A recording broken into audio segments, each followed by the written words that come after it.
Hello, everybody. Well, we are back with an update on the convoys, both what happened in Canada, what's happening now, what's next in Canada, as well as what's going on in the United States. Since all the corporate news is talking about Ukraine and Russia, we're going to keep you updated on what's going on in North America. Yes, I just figured out how to do background music here. I'm thrilled to bring on today Alexa Lavoie, who was attacked, brutally assaulted by Canadian police while she was peacefully covering the protests in Canada's capital. She's going to join me live briefly. We're going to look at video of her assault and what's happening next. The fact that she was holding a microphone with her news lanyard on, obviously just filming what's going on, and she gets attacked by police is pretty concerning for the free press. So I'm excited to talk to her directly. She's been covering this entire convoy, and she'll fill us in on what's happening in Canada. Now, here, let me turn this music off. It's a little distracting. So that I figured out how to do background music. So before I bring her on live, shout out to sponsor of my coverage, which is My Patriot Supply. Now is the time to get yourself some emergency food from our good friends at My Patriot Supply. They're America's largest preparedness company with millions of happy, well-prepared customers. Their food lasts up to 25 years in storage. It is an insurance policy. You can eat when you need it. It will be there. Act now and save $50 to $150, depending on the size of the emergency food kit you get. The kits include breakfast, lunch, dinner, drinks, and snacks, totaling over 2,000 calories a day. Every person in your family should have one of these. Go to my website. It is preparewithivory.com down below. If you order through preparewithivory.com, your discount is locked in. I've also got discounts on water filters there as well. So check that out. And with that being said, I'm going to bring on Alexa live. Alexa Lavoie, also known as Alexandra. Thank you so much for joining me. Thank you for receiving me, Ivory. Really a pleasure. I cannot believe that video of you getting brutally assaulted by police as a journalist. I mean, I've been on the front lines of a lot of protests myself as a reporter, and it was horrifying to watch. I want to show the viewers before we get into your story of this. Show the viewers you were filming and reporting for Rebel News, and I'm going to bring up their footage here. I think this is it. That is at the beginning when the police break through just in front of the Westin Hotel in Colonel by Drive. Oh, this is some of the footage that you filmed. Okay, so let's look. So this is.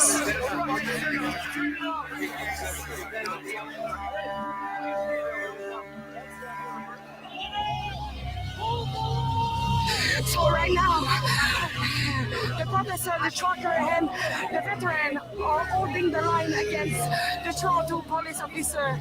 So one side they are pushing, and the other side they are pushing on the other side for stopping them to cross the line.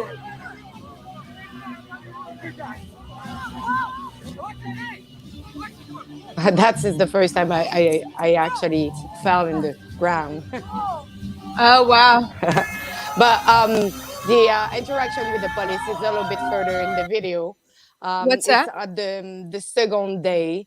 The second day is when you got assaulted yourself. Yeah, exactly. So this is some of what you were filming. This the first day that police started to make arrests. See, they're towing vehicles there because the Emergencies Act was now in effect. They're just coming in, knocking these people over. And some people have been beaten. Some people have been trampled by horse that day. Like, okay, so like that guy, for instance, what did he do to deserve getting thrown down those steps? Was he resisting arrest or? But what they were saying, like the people remain on scene will be arrested if they are not complying to leave the place. I don't know for most of the people who got arrested because everything was going really fast, and so we actually keep not following what it was happening. Some people was getting arrested. Some truck driver was getting arrested, but no charge really have been giving to them, they were releasing a little bit further on the field afterwards. So it's what they say to me. I see. There's a lot of officers there. So my understanding is that they put out flyers saying you're commanded to clear this scene, and if you don't, we're coming in to arrest you. Exactly. And there you are reporting. So people didn't budge when police put out those flyers. So they had, no choice, I guess, but to go in and start arresting everybody, right? Exactly. So I know that day was kind of crazy, but the second day, the violence and the aggressivity was, I can say that it was rising from the police side. Maybe it's because they had the weekend for clear the place up, but the second day it's where the chemical products have been used. We talk about tear gas, pepper spray.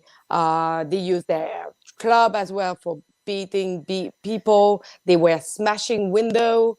I love how that semi truck said peace and love on the front of it, and people were incredibly peaceful. And it seems that the police were the ones who were violent. Yeah, so it's not them that they had gun. It's not them that they had club. It's not them that they had all the harm that they had. They had nothing. They had flour and some peaceful things to do. Most of them were they're trampling this lady over, right? Yeah. So I did interview the woman, the native woman who have been trampled. Another man had been trampled as well. But I'm still investigate on this man who actually disappeared. we don't know where he have been so far. I know the name. The lady, she had a walker, right? She was an older lady. What was she? How injured was she? Did the horse step on her directly? So she had a breaking bone at the. It's we say it in French, clavicule, but it's just here. Like the bone, collarbone. Yeah, she had same so a lot of bruises and same like the foot of the horse print in one of her legs. Wow! Oh my word, that's horrible. Okay, so here's where the police are aggressively pushing these protesters back, and I saw signs out there that said "Hold the line," and it looks like that's what the protesters were doing. They were saying, "We're going to peacefully stand our ground." Yeah. Police are saying, no, you're not, because we've got our clubs and we're taking you down. Mm-hmm. And so it's just so sad because you had at the beginning some children, women, and grandparents that were there in support of the movement. And when I see all these violence using against the citizens that were there in support of the truck driver, that should not happen that day. They should have just processed in a way that people will find, I don't know, a way to go peacefully somewhere. But it just, Trudeau didn't want it to talk with his people, and what happened is that finished with a lot of violence, and it's just so sad to see what Canada is now. It's not what I grew up on. It's completely different. And where did you grow up? Quebec City. Okay, so yeah, you're normally a Quebec based reporter, I understand, but you were you were covering this on the front lines from the beginning. Oh wait, this is you being confronted by police kind of threatening you. Let's turn the volume on and see what happened. Properly, I'm not even sure if what I see is the good one.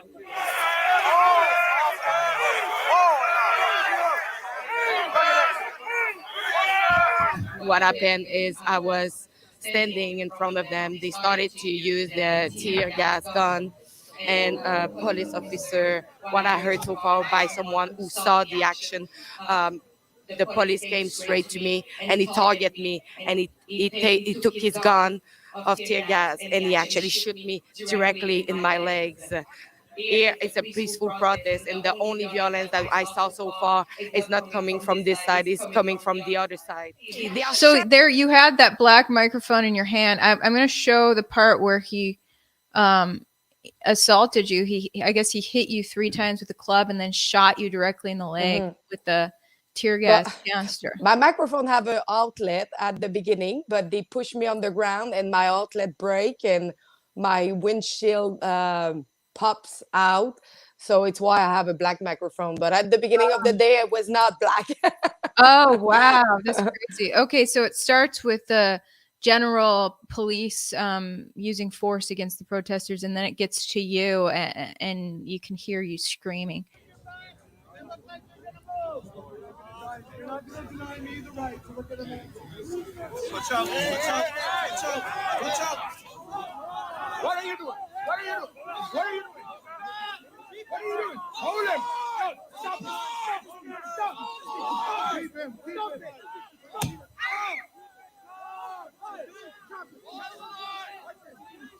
You just fight on progress. You just fight on progress. Oh!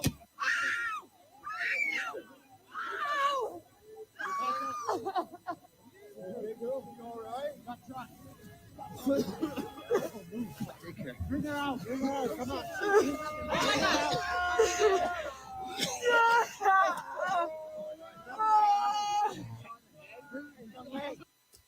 Wow, that's so upsetting to watch. And I just don't understand because they saw me since I don't know how many hours. I was just in front of them. And many times I say, I'm not there for confronting you. I'm here for reporting. I'm a media. And of course, they didn't reply because they were cold figure. But I keep telling them that I was reporting. And I was actually in live stream. And in the same time, I was doing my report. And so if they say that they didn't know I was from the press, that's a lie. And especially, have you seen David Menzies and me? We went to the press conference from the Ottawa police. And David Menzies asked if they were aware and why I've been shot in the leg by a tear gas gun, point blank. And they say that they were not aware of what happened to me. But yeah, I have that clip actually. It's crazy. Here it is. Chief David Menzies with Rebel News. Chief, can you kindly explain how it was that my colleague to my right here, Alexa Lavoie, was shot point blank with a tear gas canister, doing some very painful damage to her? What was the reason for that, given that she was simply practicing journalism in the public square?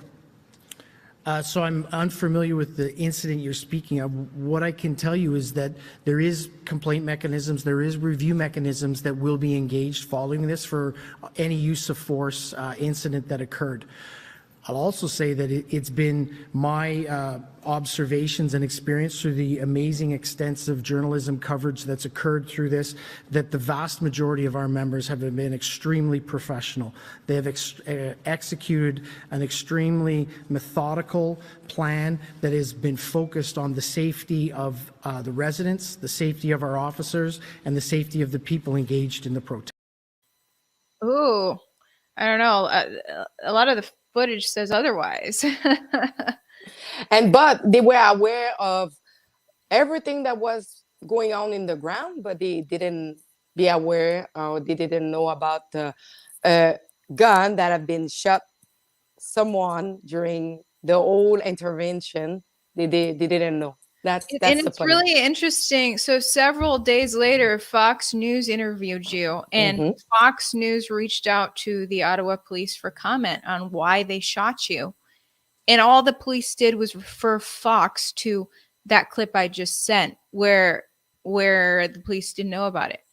So apparently the police are deciding to forever not know about it. Yeah. So, but we will continue to ask more development because they never tried to reach me out. They never called me. They never tried to investigate on my case. Same if they know now, they saw me at the press conference. and now they cannot say that they are not aware because they know now. Well, they have to know because you're taking them to court, right? Yeah, but of course, like they need to be accountable of the violence and as well the protocol that have not been used correctly. That can imagine if it was my face or another part of my body that have been shot. Yeah. I would probably be not here They today. shot your leg, right? Yeah. And there was a giant welt. Yeah, that's crazy. That's a very concerning assault on free press, especially given that you guys, Rebel News is like the one outlet in Canada that has an alternative perspective that in that it actually shows things that the other news outlets censor out. It's big bad. The fact is because we don't receive money from the government, so we don't need to have a narrative that go with where the money come from, and as well we are really independent and we show what we want to show and what people want to know, the truth. So do most of the Canadian outlets get funded by the government? a lot of them, lots of them. Wow, that's concerning.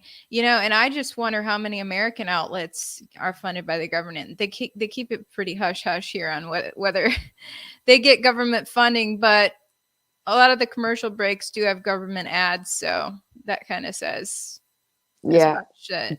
just during the COVID, I think it was $200 million that our government in Quebec has spent in COVID publicity. Oh my gosh, directly to the TV news media. Yeah, it was Quebec was the province with the highest funding for the COVID publicity, and it was higher than the rest of Canada altogether.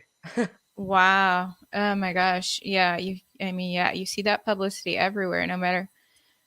Yeah. It sounds like the US and Canada are all in lockstep at this point. No, I just got back from Washington State, driving through the snowy mountains in the wilderness of Washington State. I passed under this big lit up sign that basically says fight COVID, get a boost, get a shot. I'm like, oh, very nice. You can't escape that publicity anywhere. Mm-hmm. But I want to get to what's happening now, because it was about a month's time or 4 weeks time that this protest went on, from the start of the convoy to police finally violently breaking up that convoy, arresting people. So that was just over a week ago. Were there any protests last weekend? What's going on now? So straight after, like on the Sunday, so everything was been clear around Parliament Hill on Saturday night. On Sunday, they went to Coventry Road, where it was the headquarters of the Freedom Convoy, where they were supplying the truck driver and as well the volunteer.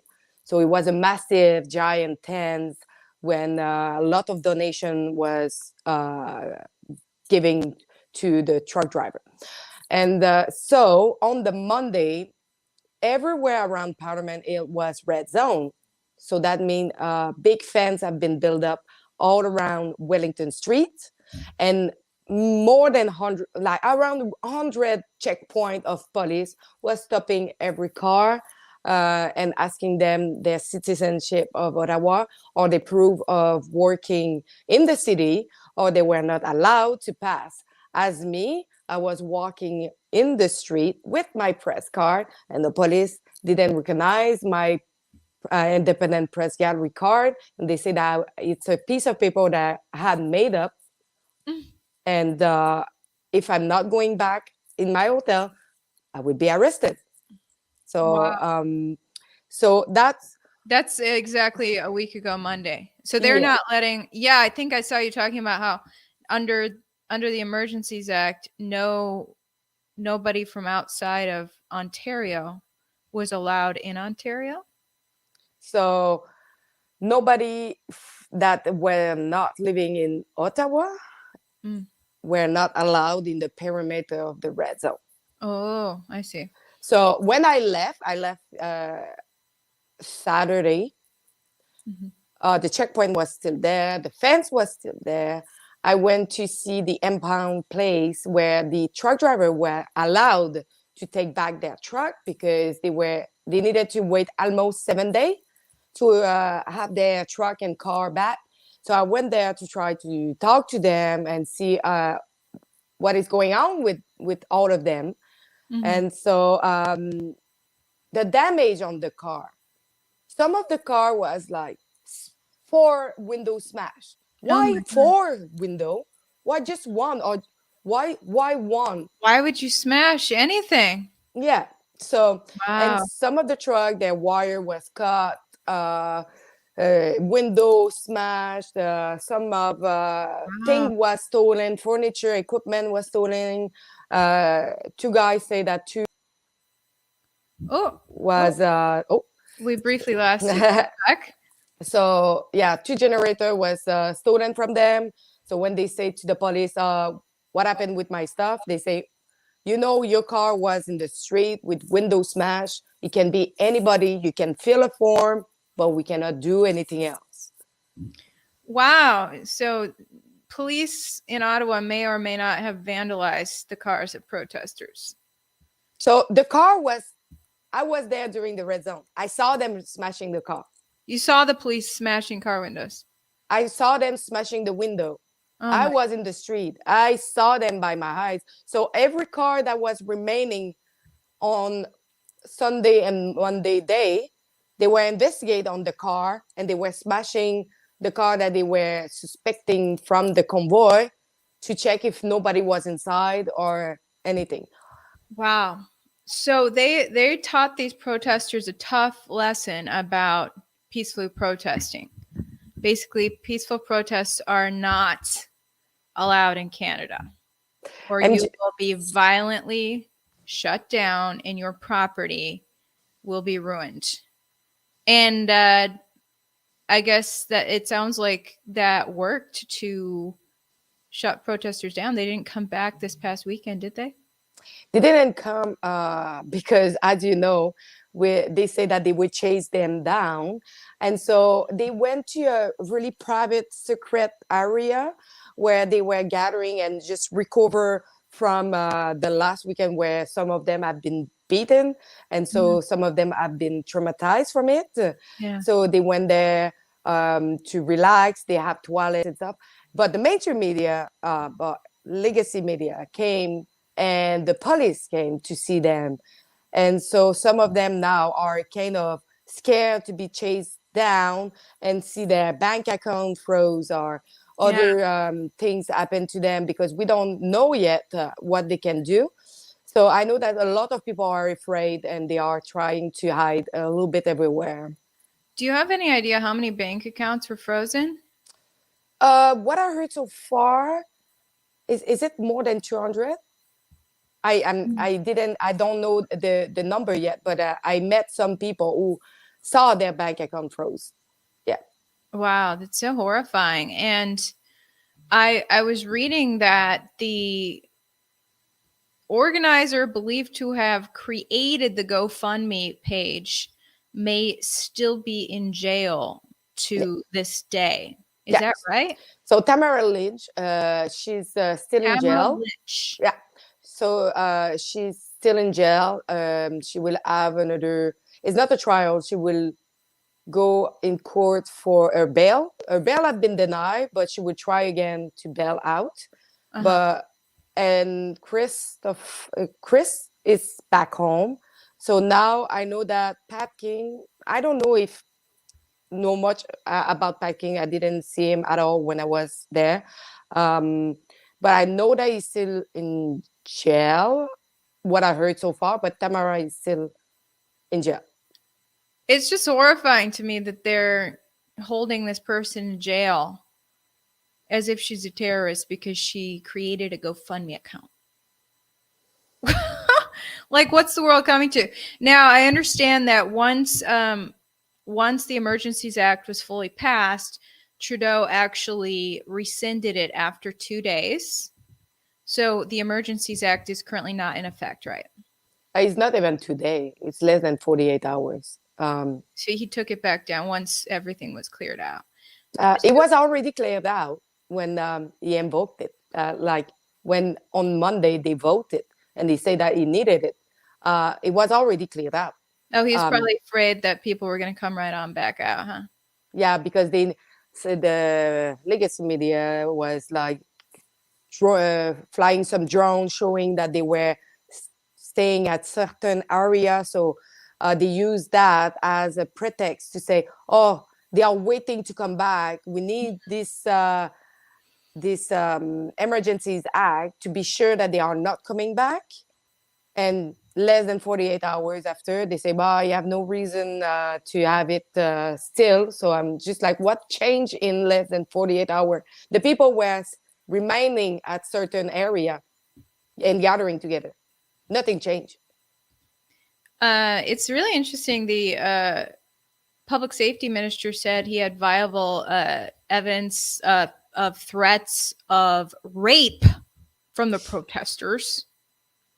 Aside from the fact that they're supposedly Nazis who are desecrating, statues and things and monuments. What did you see from these people? You were there the entire protest, pretty much. Were there rapists, violent people? Nazis? No. and as well, they were mentioning a swastika flag, and surprisingly, the swastika flag was taken in picture in the side of a hotel where it's a kind of ravine where it's really difficult to take the picture. So they were really, really lucky to take that shot because I didn't see that flag. Nobody saw that flag. No violence. It was family. They had like bouncy castle and playground for children. They had many, many different tents where volunteer was cooking day and night for free for everybody who wanted food. I saw people volunteer to fill the fuel, the gas as well, free for the truck driver. I saw people offering their hotel room for warming them up or offering them to take a shower. Some of them took their dirty clothes to wash and bring it back to them. So it was only love and helpful people. And the only violence that I saw, it was the last 2 days on the 18 and 19 February when the police came to break through. Were there any tensions with the local business owners there since the streets were being blocked off? It was supposedly hurting business on those streets. So it's something that I don't understand because some business were remaining open, some restaurant as well, and some of them no. So do they took the decision by themselves to not open because they were scared of the convoy or what they was hearing from the media? Is it why they didn't open? Because everybody was capable to stay open. Because at the beginning the street was pretty blocked, but afterwards the truck didn't move in line perfectly clean to let one line open. So it would be like a little bit more tough for the people to reach their job, but they were capable to park a little bit further and walk to their job and keep their business open. Because as I say, some business was still open for all the time that the convoy was there, and some of them never opened up. Yeah, well, it's not like Black Lives Matter in the US where Black Lives Matter when it occupies a street. They also make sure to vandalize some of those businesses. I didn't see that. I was there. I didn't. No, but I saw some people wearing masks, being really mad at the convoy. That's what I saw. Interesting. Well, the Forbes has an interesting article out today. Will we see the Climate Change Emergencies Act? They're talking about how Justin Trudeau just set a big precedent with the Emergencies Act, which was made law in 1988, but had never been utilized until now. And it almost seemed like a frivolous reason to implement this act, which centralizes the power so much behind Trudeau.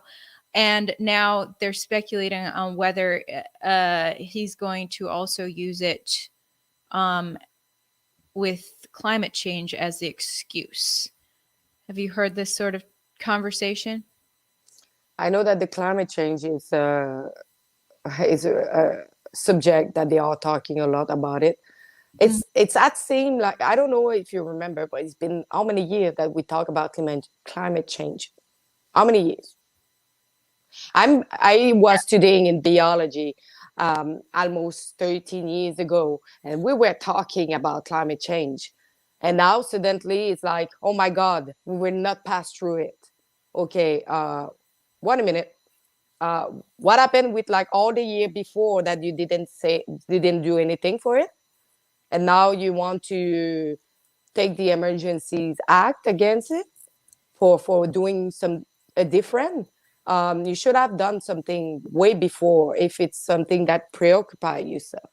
Yeah, it says here, when challenged in Parliament about the nature of the emergency after Ottawa's streets were cleared and the border crossings opened, Trudeau could only give a generalized answer that the emergency had not been resolved. 2 days later, apparently it was, even though, like you said, it was the streets were cleared when he implemented it. So then they say, could the future emergency necessitating a consolidation of power be climate change? Already the foundation has been laid. Yeah. So that'll be interesting to see after this precedent was set by Trudeau. I want to ask you your thoughts on the U.S. convoy. The People's Convoy is making its way across the United States right now. It's not getting much coverage, we have someone on the ground as Ruben News. Yeah, here's an image. I guess they're passing in between Oklahoma and Missouri today, but it's a pretty big group. Do you have any insights and predictions on how this is going to go for the U.S. based on your experience in Canada? But I hope that would not finish as what happened in Canada. But in the same time, you have like the Ukraine and Russia that take all the attention from everybody. I hope that will make a difference because they stand for what they want. They want the mandate leave and they want their freedom back. It's why we have like someone that we asked to cover the convoy. You can see it at convoyreport.com and as well on rubennews.com. And he's doing a really great job at the moment. And we'll see what happens. I cannot predict the future, but I wish we can heard a little bit more about the convoy because that is true. We don't really see much coverage from this big convoy. And it looked like pretty massive, what I see so far, but I'm not in the ground, so I cannot really comment more about it. Yeah, it appears to be a big group. I guess the various convoys have pretty much converged at this point. The Freedom Convoy USA 2022 has now merged with People's Convoy. They're all one. Freedom Convoy USA 2022 was originally going to arrive in DC tomorrow for Biden's State of the Union address, but people were really concerned that there would be a trap laid out and it would be another January 6th. So it's appearing that these people are going to arrive after the State of the Union. Do you think any difference will be made in the U.S. as far as, stripping away some of the mandates? I mean, some of the mandates are already being stripped away. Based on any difference being made with Trudeau, do you think that there'll be any difference made with Biden? What I see so far, Biden and Trudeau are pretty close and they are pretty doing the same narrative or the same step. So if Trudeau didn't do any move, I don't. It's my personal opinion, but I don't think Biden will do much more. Yeah, I'm just curious as whether he even cares. So this is the People's Convoy official on Facebook. If the viewers want to go find that page, hasn't even been deleted yet. It's over 200,000 people on Facebook. Wow. They've tried to do Telegram channels, but the majority of humans are on Facebook. So they keep creating Facebook groups, even though there's the threat of censorship on there.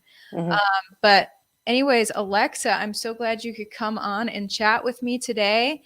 I'm glad you're healing up after those injuries. Are you? Have you fully recovered? No, but I still have like some pain on my legs. But I think in probably a week from here should be okay. And you're filing a lawsuit against Ottawa Police, right? Or Yeah. Rebel News is on your behalf. At standwithalexa.com. So, Awesome. so you, Standwithalexa.com. yeah. Awesome. Is it .com or .ca? I think it's standwithalexa.ca. Yeah. It's always CA or .com. It's always different. So I keep losing track of it. Well, all the best to you. And thanks for your bravery being on the front lines as an independent journalist. Thank you. And keep at it. Keep us updated. And it takes bold people like you to keep the press free. So I appreciate you. Like you. Yes. All right. I'll talk to you later. Yes. Bye-bye.